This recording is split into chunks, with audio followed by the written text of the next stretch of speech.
পুলিশের সঙ্গে উদ্যোগে 18 জনের চোখে ছানি অপারেশন সফল। কাঁথি পৌরসভার 21 নম্বর ওয়ার্ডের পুলিশের সঙ্গের পরিচালনায় রাস উৎসব উপলক্ষে 23 নভেম্বর চক্ষু পরীক্ষা ও রক্তদান শিবিরের আয়োজন করে। এই শিবিরে কন্টাই লায়ন্স ক্লাব সিটি ও পুলিশের সঙ্গের উদ্যোগে চক্ষু পরীক্ষা শিবিরের আয়োজন করা হয়। 18 জনকে বিনা পয়সায় যাতায়াত ও চোখের ছানি কাটানো হয় চণ্ডীপুরে। গত পরশুদিন চোখের ছানি কাটানোর জন্য চণ্ডীপুরে গেলে গতকাল চোখের অপারেশন হওয়ার পর আজ বাড়ি ফিরে। 18 জনের চোখের ছানি অপারেশনের পর বাড়ি ফিরে সবাই খুশি। শেখ নুরুল ইসলাম। কি হয়েছিল চোখে? আমার চোখে ছানি হয়েছে। কি চোখের ছানিটা কাটালেন বা কি পরিষেবা পেলেন? পরিষেবা ভালোই পেয়েছি, প্রথম থেকে শেষ পর্যন্ত যেটুকু ওখানে পরিষেবা আছে এবং ভালোই পেয়েছি। সেটা ওই কি বলবো, কাদের মাধ্যমে করেছেন? আমি পলিসি ক্লাবের মাধ্যম দিয়ে, যে আমাদের সন্দীপবাবু আছেন, ওই এখানে যে সৌরভ না গৌরব কি বলে অপূর্ববাবু, তার সহিতা যোগাযোগ করে আমি ওখানে গেছি। টাকা পয়সা লেগেছে?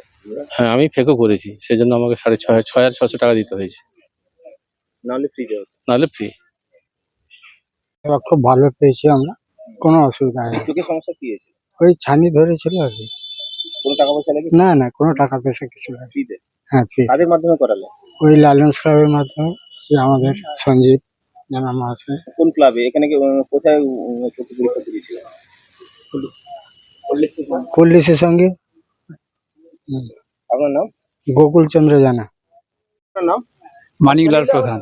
কি চিকিৎসা করে এলেন? আমি চক্ষু অপারেশন করে এলাম। কাদের মাধ্যমে করলেন? আমি এখানকার পুলিশের মাধ্যমে সন্দীপ বাবুর সহযোগিতা আমরা পেয়েছি। কবে কি ডাক্তার দেখিয়েছিলেন? হ্যাঁ, যেখানে এসছিলেন টিম, এখানে আমি ফ্রিতে? ফ্রিতে। আর চিকিৎসা হলো কি, সেটা কি কোনো পয়সা লেগেছে? কোনো পয়সা লাগেনি, ফ্রিতে হয়েছে। টোটালটাই ফ্রিতে পরিষেবা? হ্যাঁ হ্যাঁ, কেমন লাগলো? খুব ভালো। সেখানকার পরিষেবাও ভালো। আর যিনি পাঠিয়েছিলেন সন্দীপবাবু, ওনার ব্যবহারও ভালো। উনি ভালোভাবে আমাদের পাঠিয়েছেন, নিয়ে এসেছেন ভালো। চোখে কি সমস্যা হয়েছিল? চোখে ছানি পড়েছিল আমার। ক্লাবের কর্মকর্তা ও 21 নম্বর ওয়ার্ডের কাউন্সিলর সন্দীপ জানা জানান, আগামী দিনে বিভিন্নভাবে মানুষের পাশে থাকবেন। আজকে অনেকজনকে দেখলাম যে চক্ষু পরীক্ষা এবং কিছু ছানি কাটি এবং চক্ষু পরীক্ষা করে এসেছে, কি বলবেন এই নিয়ে? আমাদের পলিসির সঙ্গে বাৎসরিক রাজ উৎসব ও মহানাম যজ্ঞের শুভ সূচনা হয়েছিল 20 নভেম্বর। 23 তারিখে আমাদের একটা প্রোগ্রাম ছিল, যে আমাদের স্বেচ্ছায় রক্তদান শিবির, চক্ষু ছানি নির্ণয় ও চক্ষু পরীক্ষা।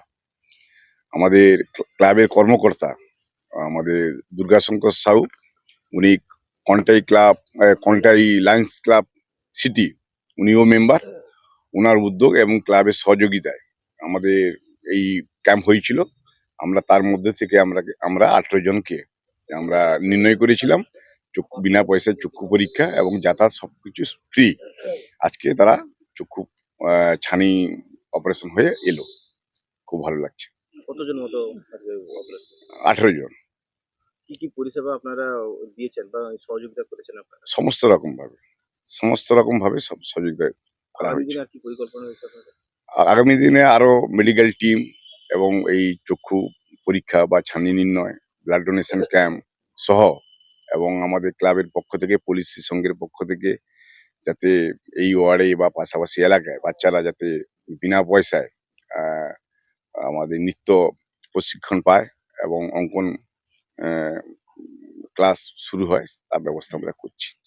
যেটা আমরা বাড়ি বাড়ি দেখেছি, কাঁথি পৌরসভার 21 নম্বর ওয়ার্ডে বিভিন্ন মানুষের বিভিন্ন ভাবে সহযোগিতা আপনি পাশে দাঁড়িয়েছেন। এবারেও চক্ষু পরীক্ষা শিবিরের পাশে দাঁড়ালো এবং তাদের অপারেশন পাশে দাঁড়ালো, কেমন লাগলো? খুব ভালো লাগলো। আর আমি তো শুধু কাউন্সিলর হিসেবে নয়, আমি বরাবরই সাধারণ মানুষের পাশে বরাবরই থাকতে ভালোবাসি, আছি এবং আগামী দিনেও থাকবো। পুলিশের সঙ্গে ক্রীড়া সম্পাদক অতনু জানা জানান, তাদের ক্লাবের এই প্রথমবার এমন উদ্যোগ নিয়েছে। আগামী দিনে আরো মহৎ কাজের সঙ্গে থাকবেন। আমার নাম অতনু জানা, আমি উত্তর জালালখামার পল্লীশ্রী সংঘের ক্রীড়া সম্পাদক।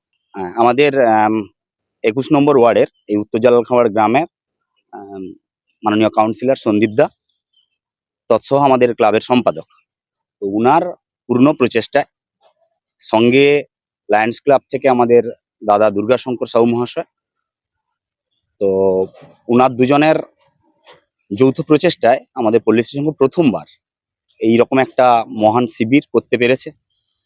সঙ্গে তাদের কথা মতো আমাদের গ্রামের সাধারণ মানুষরা যারা চক্ষু চিকিৎসা করাতে অসমর্থ, ওনাদের পূর্ণ সহযোগিতা করে সম্পূর্ণ সুব্যবস্থার মাধ্যমে আজকে সফলভাবে ওনারা ছানি অপারেশন করিয়ে ফিরতে পেরেছেন। আমরা গর্বিত দাদার জন্য। সঙ্গে দুর্গাদাকেও ধন্যবাদ জানাবো। পল্লীশ্রী সংঘ আশা করব দাদার পরিচালনায় আগামী দিনে এরকম মহান কাজ করে আরো এগিয়ে যেতে পারবে। ধন্যবাদ। Contai Lions club of city এর পক্ষ থেকে এই মহৎ কাজের জন্য কাউন্সিলর সন্দীপ জানাকে ধন্যবাদ জানান। দাদা, আপনাদের লায়ন্স ক্লাব এবং পলিসির সঙ্গে উদ্যোগে একটা বড় চক্ষু পরীক্ষা শিবির এবং অপারেশন হয়ে এলো, কি বলবেন? লায়ন্স ক্লাব কন্টাই সিটির মেম্বারশিপ চেয়ারপারসন আমি। তো আমি 21 নম্বর ওয়ার্ডের কাউন্সিলর সন্দীপ জানা মহাশয়, উনি পল্লীশ্রী ক্লাবের সম্পাদক। তো ওনারা রাস উৎসব 27 বছর ধরে করে আসছে। ওনাকে আমরা অ্যাপ্লিকেশন করি যে দাদা আমরা একটা ব্লাড ডোনেশন ক্যাম্প আর আই ক্যাম্প করবো। তো উনি সঙ্গে সঙ্গেই রাজি হয়ে যান এবং উনি কোনোদিনও এই সুযোগটা পাচ্ছিলেন না। তো আমরা প্রসেস করার পরে উনি সঙ্গে সঙ্গে রাজি হয়ে যায় এবং 23শে নভেম্বর উনি ব্লাড ডোনেশন ক্যাম্প আই ক্যাম্পের প্রচেষ্টা করে। তো ওনারা চক্ষুছানি অপারেশনের মাধ্যমে চৈতন্যপুর বিবেকানন্দ মিশন আশ্রম থেকে আমাদের টিম এসেছিল। ওনারা চেক করার পরে 28 জনের চক্ষুছানি নির্ণয় করে গেছিলেন। ওনারা পরশু গেছিলেন এখান থেকে, কালকে অপারেশন হয়েছে ভালো মতো, উনি আজকে রিটার্ন এসছেন। তো আমরা লায়ন্স ক্লাব কন্টাই সিটির পক্ষ থেকে 21 নম্বর ওয়ার্ডের কাউন্সিলর সন্দীপ জানা মহাশয় এবং পুরো টিমকে আমরা আমাদের লায়ন্স ক্লাব কন্টাই সিটির পক্ষ থেকে অশেষ ধন্যবাদ আমাদের সহযোগিতা করার জন্য। আমরা চাইবো, আশা করব আগেও উনি যে প্রচেষ্টা বা যে মেডিকেল সহায়তা করার জন্য গ্রামের মানুষের কাছে কথা দিয়েছেন, আমরা ওনার পাশে থাকার চেষ্টা করব। পল্লীশ্রী সংঘের সাংস্কৃতিক সম্পাদক বিবেকানন্দ গিরি জানান এই মহৎ কাজের জন্য গর্বিত এবং এই কাজের জন্য কাউন্সিলর সন্দীপ জানাকে ধন্যবাদ জানাই। দাদা, আপনার নাম? আমার নাম বিবেকানন্দ গিরি। আমি পল্লীশ্রী সংঘের সাংস্কৃতিক সম্পাদক। কেমন লাগলো এই উদ্যোগকে, কি বলবেন? এই উদ্যোগ বলার কোনো ভাষা নেই, মানে এত বড় মহান উদ্যোগ, সত্যি মানে ক্লাবের সদস্যই গর্বিত।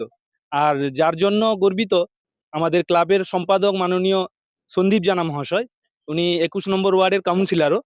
ওনাকে অসংখ্য ধন্যবাদ। উনি কিন্তু সবসময় গরিবের পাশে রয়েছেন। আমরা শুধু এই ক্লাবের আজকের এই কাজ না, আমরা দেখেছি বিগত দিনেও যখনই কোনো গরিব কেউ কারোর সমস্যা হয়, রাত 12টা হোক 1টা হোক, উনি কিন্তু যাবেন ছুটে। উনার এই প্রচেষ্টা কিন্তু সারা জীবন আমরা দেখছি। কি আপনাদের আর সামনে পরিকল্পনা রয়েছে?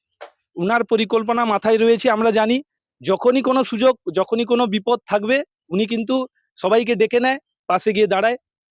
এই আশা রাখি উনি যেন সারা জীবন গরিবের পাশে এইভাবে থাকে। Bureau report, DN update.